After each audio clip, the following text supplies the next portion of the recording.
अस्सलामु अलैकुम वरहमतुल्लाहि वबरकातुहू नहमदहू व नुसल्ली अला रसूलिहिल करीम अम्मा बाद फ़ौज़ बिल्लाहि मिनश शैतानिर रजीम बिस्मिल्लाहिर रहमानिर रहीम अस्सलातु वस्सलामु अलैका या रसूलल्लाह व अला आलिका व अस्हाबिका या हबीबल्लाह।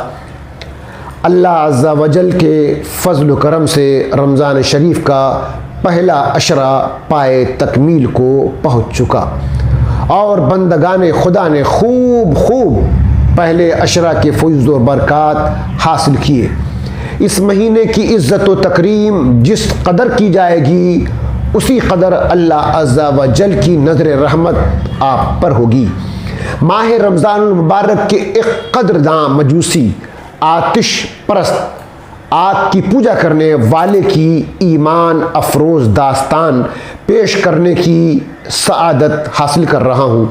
बगौर समात कीजिए, शहर बुखारा में एक मजूसी आतिश परस्त रहता था। एक मर्तबा रमज़ान शरीफ में वो अपने बेटे के साथ मुसलमानों के बाज़ार से गुज़र रहा था।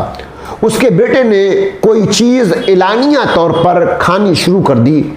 मजूसी ने जब ये देखा तो अपने बेटे को एक तमाचा रसीद कर दिया और खूब डांट कर कहा, तुझे रमज़ान मुबारक के महीना में मुसलमानों के बाज़ार में खाते हुए शर्म नहीं आती? लड़के ने जवाब दिया, अब्बा जान आप भी तो रमज़ान शरीफ में खाते हैं। वालिद ने कहा, ठीक है मैं भी खाता हूँ मगर छुप कर अपने घर में खाता हूँ, मुसलमानों के सामने नहीं खाता और इस माह मुबारक की बेहुरमती नहीं करता। कुछ अरसा के बाद उस शख्स का इंतकाल हो गया। किसी ने ख्वाब में उसको जन्नत में टहलते हुए देखा तो उसे बड़ा ताज्जुब हुआ। पूछा, तू तो मजूसी था, जन्नत में कैसे आ गया? कहने लगा, वाकई मैं मजूसी था, लेकिन जब मौत का वक्त करीब आया तो अल्लाह अज़्ज़ा व जल ने एहतराम रमज़ान मुबारक की बरकत से मुझे ईमान की दौलत और मरने के बाद जन्नत से सरफराज फरमाया रहमतुल्लाह ताला अलैह। इस्लामी भाइयों और बहनों को इस ईमान अफरोज़ वाक़या से दर्स से इबरत हासिल करना चाहिए। खुसूसी तौर पर जो गफलत व सुस्ती के सबब इन ज़रूरी बातों की तरफ मुतवज्जह ही नहीं होते, जो मुसलमान होने के बावजूद माह मुबारक का बिल्कुल एहतराम नहीं करते। अव्वल तो वो रोज़ा नहीं रखते, फिर चोरी सीना जोरी यूं के लोगों के सामने सिगरेट, पान पराग, गुटखा वगैरह इस्तेमाल करते। हत्ता के बाज तो इतने बेबाक और बेमरवत होते हैं कि सरेआम पानी पीते, खाना तक खाते भी नहीं शर्माते। याद रहे, रोज़ा बिला किसी शरई उज़्र के नहीं रखने का सख्त गुनाह और अजाब है। इसी तरह माह रमज़ानुल मुबारक की तौहीन और बेइज्जती करना भी बड़ा जुर्म और गुनाह है। इसलिए ज़रूरत इस बात की है कि रमज़ान शरीफ और रमज़ान शरीफ के रोज़े के मसाइल और अहकाम की मुकम्मल जानकारी उलमा से हासिल कर लें ताकि किसी भी तरह आपका रोज़ा ज़ाय ना होने पाए।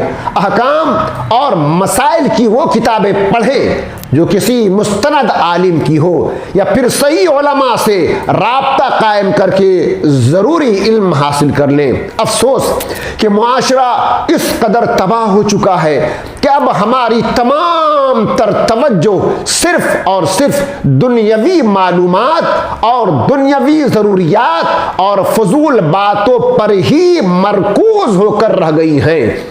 दीन सीखने के लिए, इबादात के अहकाम की मालूमात हासिल करने के लिए हमें फुर्सत है न शौक, बल्कि दर्दमंद इस्लामी भाई ऐसे ना समझों को कुछ समझाना चाहें तो लोग नागवारी का इजहार करते हैं।